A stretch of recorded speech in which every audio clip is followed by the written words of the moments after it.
¿Hasta qué punto la ciencia se ha inmiscuido en los asuntos de la naturaleza? A 117 kilómetros del centro de Bogotá, hay un lugar que guarda secretos en una caja negra que se ha ido abriendo a medida que pasan los años. Esta caja es el cerebro, donde se albergan los deseos más oscuros de los seres humanos y al mismo tiempo las maravillas y creaciones del mundo. Pero, ¿cuál ha sido el miedo a seguir indagando en el cerebro? Los seres humanos nos hemos convertido en dioses que desean manejar la naturaleza a nuestro antojo. Evolucionar es sinónimo de destruir. Naturaleza no es sinónimo de humanos. No existen dioses más grandes que los que nos creemos Víctor Frankenstein, creadores de seres fuera de lo natural. Su esencia golpea la esencia misma de nuestro ser. Durante los últimos 5 años, hemos descubierto más sobre el cerebro que durante los últimos 5.000 años. Los científicos han descubierto que el cerebro es la herramienta que utilizamos para detectar el dolor en nuestro cuerpo. Sin embargo, el cerebro por sí mismo no tiene receptores de dolor. ¿No es acaso esto una inteligencia superior? ¿No es entonces el cerebro humano el Dios que la humanidad lleva buscando durante tanto tiempo? Un Dios que lastima, pero no siente. Tecnología, hombre y ciencia parecen ser la moraleja del siglo XXI. Moraleja que unos la entendieron mejor que otros.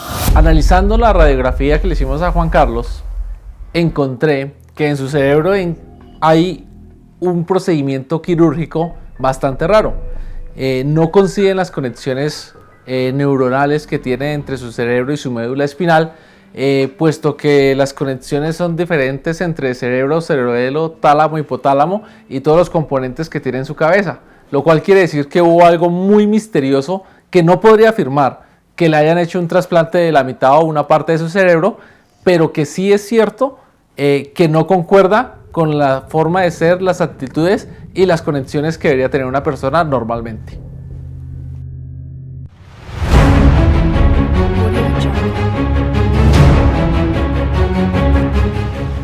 A partir de esa cirugía me cambió la vida. Yo trabajaba como obrero y pues me gustaba la plata rápida, así que nunca le dediqué tiempo al estudio. Trabajaba muy bien, era muy metelón en su trabajo. Él aprendió a manejar la peletizadora, la aglutinadora y la flopladora. O sea, la que hacemos este material, eso es el soplado. El muchacho eso aprendió muy bien, todo lo que yo le enseñé aquí. Pues el día del accidente fue un día pues, bastante traumático. Ese día me encontraba yo trabajando cuando de pronto una de las láminas que yo estaba cortando pues me amputó el dedo índice, pero otra se partió y me pegó en la cabeza. Yo cuando reaccioné fue que salí corriendo hacia la calle. Me encontraba con la cara envuelta en sangre y las manos también estaban llenas de sangre. Ese día trataron de parar varios taxis, pero realmente ninguno nos paró. Después del golpe que tuvo, ya el muchacho ya no me rendía, ya se volvió, y estaba bien hablando con uno y pum, de un momento a otro se desmayaba o se dormía, se iba, le dolía mucho la cabeza, se agarraba la cabeza. Habían épocas que el pelado se agarraba muy fuerte la cabeza y parece que se le fueran los ojos, el muchacho perdía como el sentido, la razón, ya no hacía lo mismo que era antes. Después de la operación de la mano, como a los 2-3 días más o menos se me empezaron los dolores de cabeza, pero ustedes no se los van a imaginar. Eran tan intensos que eran días sin dormir, días enteros. Yo no podía ni siquiera cerrar los ojos, mantenía con la visión nublada. Bueno, después de lo del accidente, cuando empecé a ir al médico y pues que no me atendían o me mandaban para la casa con acetaminofén y del desespero, un día estando haciendo fila para que me atendieran en el Sisbén, me encontré con una señora que llevaba varios días siguiendo y yo ya la había visto haciendo fila en el Sisbén. Me senté con ella y empezamos a hablar, pues como a contarle qué fue lo que contarle parte de mi historia. Inclusive yo le mostré a ella todos los documentos que me habían sacado a mí, toda la documentación tanto de la cabeza como de la mano, todas las operaciones que me hicieron, todos los procesos que pasé. Y entonces pues al ver ella que yo estaba tan desesperado, ella me dio el número de teléfono de un doctor en medicina alternativa y me dijo que él me podía ayudar. Inclusive todavía guardo el teléfono por acá en la billetera, por acá está, todavía en el papelito donde ella me entregó esa noche. Acá tengo el teléfono de ella, mire, acá está, este es. Yo inmediatamente llegué a mi casa, tomé el teléfono y lo llamé. Era tanta mi desesperación en ese momento que yo creo que ese señor pues vio que yo estaba muy desesperado con el dolor de cabeza y me dijo que fuera al otro día. Y yo madrugué al otro día, fui hasta allá. Cuando llegué, pues el sitio no parecía como un hospital, pero pues en ese momento pues realmente yo no desconfié porque pues como era recomendado. Hay que tener en cuenta que hay sitios clandestinos que se dedican a experimentar con estos trasplantes, que son muy peligrosos porque se corre el riesgo de morir. No se conocen que hayan tenido éxitos ni hay casos documentados en el cual se haya podido hacer. El hecho de que sean tan peligrosos y tan riesgosos para la vida humana los hace ilegales. En Colombia hay 6,8 personas por cada millón de habitantes que deciden donar sus órganos una vez haya llegado su muerte. Debido a que solo los riñones, el hígado, el corazón, el páncreas y los pulmones son órganos que pueden donarse, aunque para Juan Carlos la historia rompe limitaciones de siglos de medicina. La fantasía deja de ser irreal en el momento en que un personaje de ficción se vuelve real. La operación fue algo muy sencillo. Yo llegué y fue muy normal. Yo llegué, me entraron al quirófano, me aplicaron anestesia y hasta ahí me acuerdo. Lo que sí, cuando reaccioné, volví en sí, me acuerdo que tenía toda la cabeza vendada, tenía algo de dolor de cabeza, sentía algunas punzadas, pero más de ahí tenía visión borrosa. Pues para poder retirar como tal un cerebro e implantárselo a otra persona, el procedimiento pues lo primero obviamente pues hay que hacer una apertura del cráneo a un nivel más o menos aquí en la oreja que pues recubra toda la circunferencia del cerebro y después de eso pues empezar a hacer desconexiones en diferentes puntos hasta que desconectes como tal la médula espinal y los diferentes nervios que van por los agujeros del cerebro. Posterior a eso, pues ya la implantación pues sería el mismo procedimiento pero a la inversa. El doctor Vladimir Demikov fue uno de los pioneros soviéticos de la cirugía moderna. Comenzó a experimentar con animales en la década de 1940, llegando a su clímax en 1952 al lograr exitosamente el trasplante de un corazón de un perro. Esta operación fue uno de los exitosos logros médicos soviéticos de todos los tiempos. Sin embargo, su experimento más notorio fue el trasplante de una cabeza de un cachorro a un perro. Logró insertar la cabeza de un cachorro a la cabeza de otro perro más grande. Y después de la cirugía vinieron unos cambios. Él empezó a comportarse diferente. para mí dejó de ser como la misma persona. Sus cambios de temperamento, se tornó agresivo en ocasiones. A veces, Sí, pero no tanto. sí, sí. Tanto así que se irrita con mucha facilidad. En la casa, la que siempre había hecho la severa yo. Ay, no, pues sí. Pero ahora, porque se regó la brona del pan ahí en la mesa, eso ya para él es un problema. Y de un momento a otro está triste, como que algo le pasara, como que me angustia y le pregunto, ¿qué te pasa? ¿Por qué estás así? Se queda callado y de un momento a otro entonces ya está de buen humor, Pues, ya se ríe, ya... Pero es que tú no me comprendes. No, tú no eras así. El trasplante que se le realizó a Juan Carlos debió haber traído consigo un cambio también de recuerdos o un trasplante de recuerdos, porque los recuerdos se almacenan en la corteza prefrontal y en el hipocampo respectivamente. Pues igual yo lo dejé seguir trabajando ahí, pero pues el pelado ya no hacía lo mismo del plástico, sino él ya ponía atención era en otras cosas, ya estaba muy más ya el plástico ya perdió el conocimiento del plástico, lo perdió totalmente, él ya no conocía el plástico de alta, de baja. En cambio, él era los números.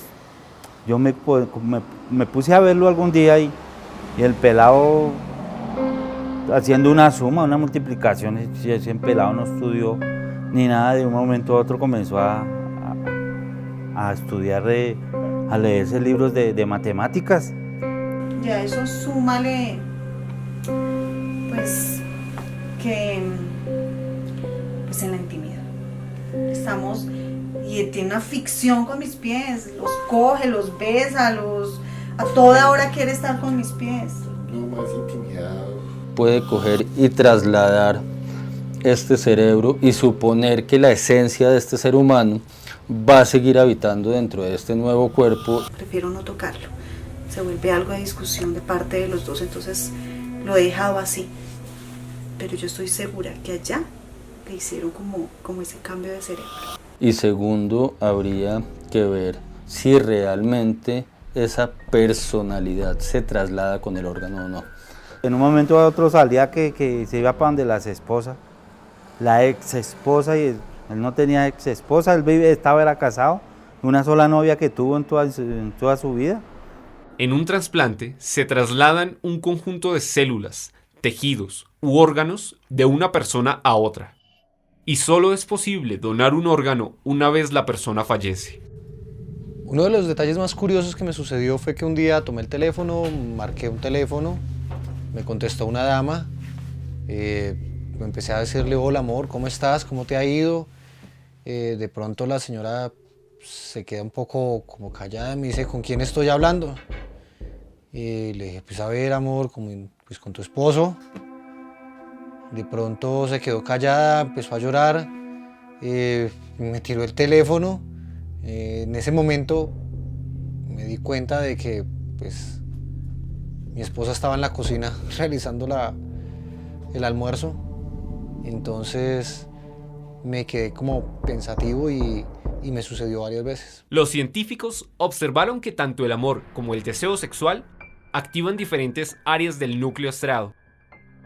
Pudieron haberse mezclado con los recuerdos del cerebro extraño en la corteza cerebral, en alguna zona entre el lóbulo temporal y el lóbulo frontal. Y por eso Juan Carlos recuerda a una mujer que cree que es su ex esposa. Ahora vamos a proceder a llamar a la señora Mariluz, ya que Juan Carlos nos dio el contacto de la señora, esa persona a la que ha recordado tantas veces. Vamos a ver quién es y de quién se trata.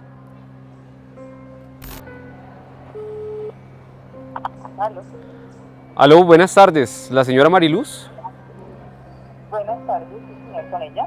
Mira, mucho gusto, yo soy Alejandro, yo soy un investigador de la Universidad Externado y queremos pedirte, a ver si nos concedías a nosotros, por favor, una entrevista, porque queremos hablar un poco acerca. Mira, es una persona que seguramente tú ya has escuchado, porque, pues bueno, se trata de Juan Carlos, y a ver si podíamos tener una entrevista, que nos concedas una entrevista para hablar sobre tu esposo, sobre Camilo Suárez, a ver si es posible, para ver cuándo la podríamos concretar. Yo no quiero saber nada de ese señor Juan Carlos. No quiero saber ni hablar de nada de lo que tenga que ver con ese señor y menos de la muerte de mi esposo. Mi esposo está muerto. Mi esposo está muerto y enterrado. Déjenos en paz. Ese señor Juan Carlos está loco, desquiciado. No sé qué les sucede. Déjenos en paz a mi hija y a mí, por favor. Sí. Colgó.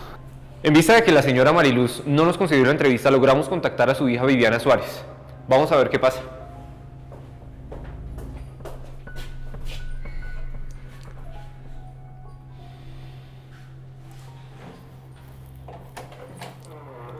Buenas tardes, Viviana. Mira, mucho gusto, soy Alejandro. Contigo hablamos hace un rato para la entrevista. Sí, ¿podemos pasar o cómo podríamos hacer la entrevista? Pasa. Recibimos la noticia de que lo habían encontrado casi 3 meses después de su desaparición. A mi mamá la llamaron de medicina legal y ahí le avisaron que habían encontrado lo que se presumía era el cuerpo de mi papá, porque pues al parecer no estaba muy reconocible, pero tenía la identificación de mi papá. Un recorte del periódico donde estaba el nombre de mi papá. Y bueno, ahí ya uno hubo dudas de que mi papá no iba a volver y que ya estaba muerto. Depende del origen del órgano, aunque normalmente el donante no debe conocer mucho, un sentimiento de culpa por portar un órgano de otro ser humano, una preocupación constante que puede entrar casi dentro de lo patológico, de decir que ese órgano está cambiándole la vida. Para conservar un cerebro en buen estado después de la muerte, tiene que haber pasado un plazo menor a 2 horas y debe ser conservado a menos de 4 grados en un estado de hipotermia. Mantenerlo en su propia sangre lo ayuda a disminuir los procesos de degradación celular, según la investigación de la Universidad de New Graham. Hay algunas mentes que como humanidad quisiéramos prolongar un poco, si pensamos en Oppenheimer, si pensamos en Einstein, si pensamos como en estas capacidades superiores, y uno simplemente para evitar que se extinga puede coger y trasladar este cerebro y suponer que la esencia de este ser humano va a seguir habitando dentro de este nuevo cuerpo y tenemos un Einstein que se pueda desarrollar y seguirse nutriendo durante 200 o 300 años. Primero habría que ver si el tipo se lo mama y segundo habría que ver si realmente esa personalidad se traslada con el órgano o no. Frankenstein se trata de un ser creado a partir de partes diversas de cadáveres diseccionados. Pareciese que Frankenstein fuera un profeta del futuro, de lo que seríamos en unos años, seres hechos de objetos, siliconas, seres inertes. ¿O acaso no somos eso? ¿Sería entonces esta la razón por la cual no podríamos seguir descubriendo los alcances a los que podría llegar la capacidad de nuestro cerebro?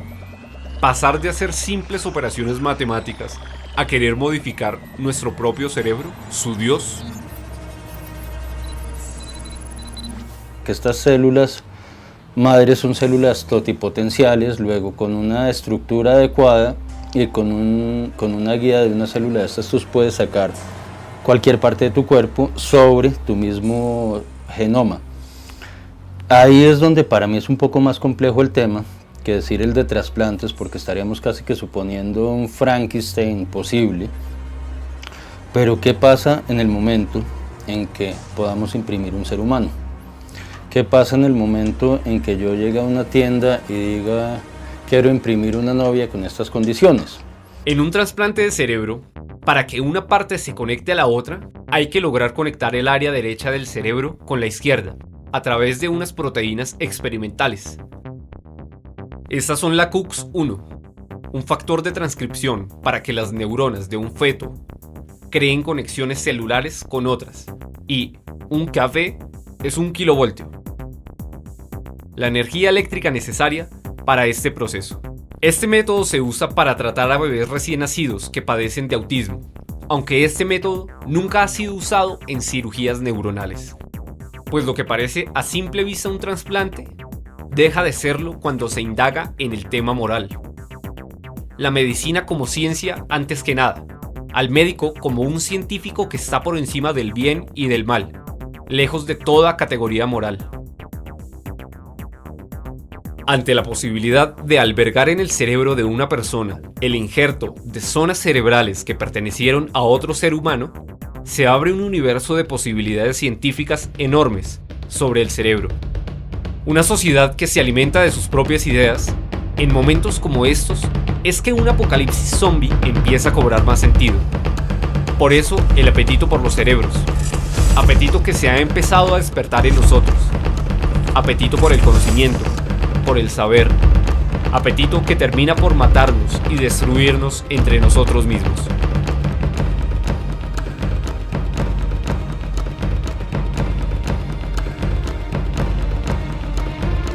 No importa cuántas veces intentemos evolucionar. Nuestro Dios es nuestro cerebro.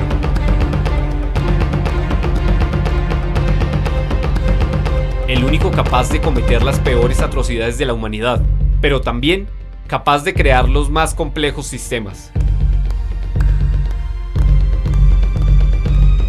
El ser humano, en su intento por volverse un dios, no se da cuenta que su verdadero potencial de evolución está en el propio cerebro. Es el centro de conexiones, protagonista de toda ingeniería que descubrió cómo trasplantarse a sí mismo. Sin él, no existiría lo que hoy es nuestro propio Dios. ¿Está grabando? Sí. Listo.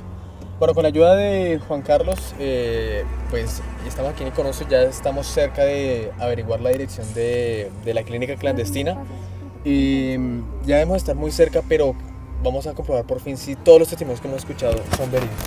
Vino para ir a donde el doctor Mora. Señor. ¿Sí? Carlos Mora, sí señor. Ahí a la derecha, ¿En esas rejas de acá? ¿Allá? Ah, entonces... ¿En la esquina? Listo, gracias. ¡Milagro! Muchísimas gracias, Benino. Que esté bien. Hasta luego. Carlos, por favor, le puedes poner la cámara escondida, Alejandro. Mucho cuidado, en serio. Colócale el micrófono escondido, por favor. Cualquier cosa nos dices. No gritan. ¿Se ve algo? ¿Se ve algo? No. Perfecta la cámara escondida, perfecta, muchachos, perfecta. Bueno, muchachos. Listo, no te vas, cualquier cosa, nos avisas, miremos ya todo está, escúchanos, todo. Sí. ¿Se escucha el sonido, Cami? Sí, ¿te vas a despedir de mí o...? Chao, mi amor hermoso. Te amo muchísimo. Chao, cualquier cosa. No creo que Chao, muchachos. Espérense. ¿Es esa ella? ¿Es esa puerta de allá? Okay, Sí, es esa. Listo. Les digo que al fondo. Listo. Sí, está la... Esta es una... Nos vemos. Vale, chao. Chao. Este muchacho acá se Chao, verá. muchachos. Déjame ver qué estamos viendo. ¿Me puedes hacer caso?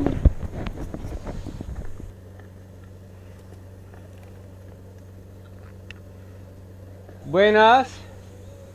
Listo. Buenas. Ya está, muchachos, ¿qué hacemos? No sé, es que no...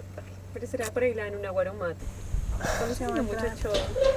Que no, le advertimos que no. Buenas tardes, ¿cómo está? Muy mal de esa gente. Vengo buscando al doctor Mora. ¿Qué tal echen veneno? Ni siquiera se puede tomar. Sí, señora. ¿Quién lo recomendó? Mire, mi nombre es Alejandro y lo que pasa es que un amigo de mi papá me dijo que viniera aquí. Llevamos buscándolo hartos días porque es que he tenido un dolor muy fuerte en la cabeza y es que en el médico no me han querido atender, o sea, he ido muchas veces ya al médico y no, nada que voy. ¿Usted me podría, por favor, dar una cita con el doctor?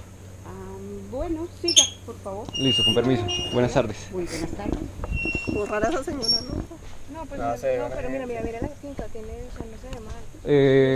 ¿Por dónde? A mí me parece que sí está medio feo. Tome asiento, siéntese, por favor. Yo vi una gallina. Listo, sí, señora. Sí, señor. Sí, mira, esa es la recepción.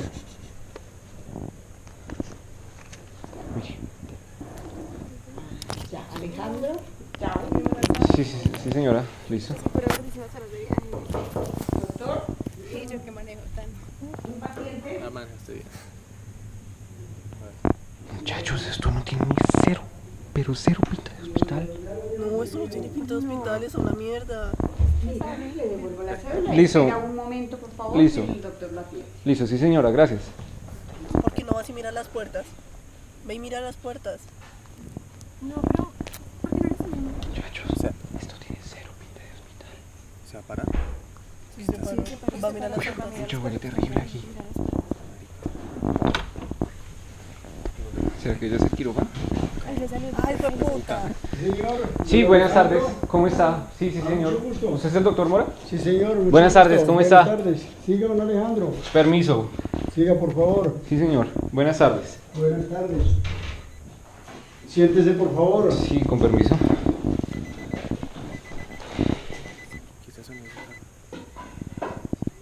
Doctor, lo que pasa es que estoy aquí porque me recomendaron que... ¿Quién me lo recomendó? Es un amigo de mi papá. Yo sé que ha sido paciente suyo, doctor. Bueno, mejor dicho, lo que pasa es que me estaba doliendo muchísimo la cabeza. Sí, señor. Yo ya fui al médico, pero es que no... usted sabe cómo es el CISBEN y eso. Sí, no me han querido dar la cita. Nada, o sea, me tienen esperando, me tienen allá un montón de días sin nada que puedo concebir una cita. Ah, listo, ¿no? Llegó aquí a donde... ¿Dónde era? Sí, Listo, doctor. No, pues, lo que pasa es que, mire, hace unos días yo estaba en mi casa y, bueno, estaba trasteando unas cajas y me tropecé. Y entonces me pegué en la cabeza durísimo y desde ese día tengo una jaqueca tremenda en la cabeza, me duele muchísimo, sobre todo la parte izquierda. Sí, a tomarle un TAC por lo que más se recomienda para esos golpes. Sí, señor. Entonces, pues yo quisiera que usted me diera como un diagnóstico o cómo sería el proceso. Pues sí, yo le examino, por favor, y miramos a ver. Listo, sí, señor. Con permiso. Siga. ¿De qué es esa mierda? Por favor. Por aquí. Sí, señor. Con permiso. Marica, tiene una mano de... Mira. ¿Qué es eso? ¿Es lo que tiene en los frascos? No, ¿qué son? Creo que son órganos, pero... Me duele mucho sobre todo este oído de acá. ¿Sí? Esta parte de acá, sí, Sí, que doctor. la tiene algo inflamada, pero tiene la vista bastante dilatada también. Y entonces, doctor. Y el corazón también está como palpitándole muy seguido. Yo creo que hay que mandarle un TAC, pero es que acá no me toca mandárselo hacer a otra parte y es una opción, pero la opción que tengo en este momento es de operarlo de urgencia. Pero, ¿cómo así? ¿Operarme aquí? De urgencia, tengo que operar el cerebro. No, doctor, no. No, más bien esperemos bien a la máquina, no se preocupe. O sea, en realidad yo no tengo ninguna afanancia, es un dolor, pero no. Espera, no, fuerte. Miren la cara. Doctor, pues. No, es mejor que se opere. Es mejor que... Doctor, espere, ¿qué le pasa? Marica, está re... No, espere, señor, no, yo no me quiero operar. No, doctor. No, primero no se preocupe. No. ¿Para dónde va, hombre? Venga, ¿para dónde va? Muchachos, ayúdame. No, señor. No, yo no me quiero hacer nada. Chicos, no, en serio. Ayúdenme. Muchachos, ayúdenme. No, señor. No. Vamos. Ayúdenme, chicos. ¿Qué pasó?